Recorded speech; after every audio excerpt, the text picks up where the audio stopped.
Hey, good morning. Dave with First Class Real Estate and the Ryan Finch team again. And wow, we're a little bit after 10:30, already got a lot going on, interviews and FISBO training and all sorts of fun stuff. Yesterday's post was about working with your sphere, and right next to this video should be another picture of another book, Seven Levels of Communication. Blah. Let me say that again. Seven Levels of Communication, which is all about how to work with your sphere and how to cultivate that. So it's a really good book. Highly recommend that, especially if that's something that you're wanting to implement as one of the tools in your tool belt. Today, let's talk about another well-worn tool in real estate, and that's the open house.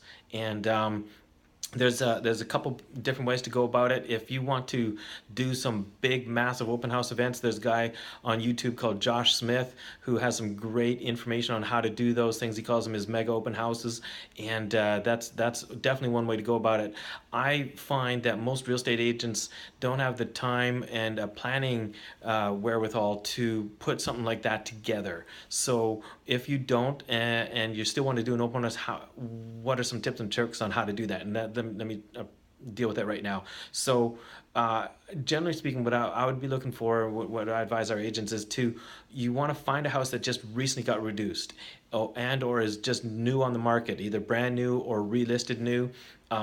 The something that has created activity on the MLS, which then will populate out there into the internet world, which will then cause eyeballs to see the house and pique some new interest, which will then cause people to do a drive-by this weekend, which is where you want to be then with the house being open. So they're driving by just to check it out, check out the neighborhood, and what do you know? Voila, it's open. Let's go in and take a look at it. And the you only need a day or two to put something like that together, because you're just looking for something that just got reduced, new on the market, something's going on.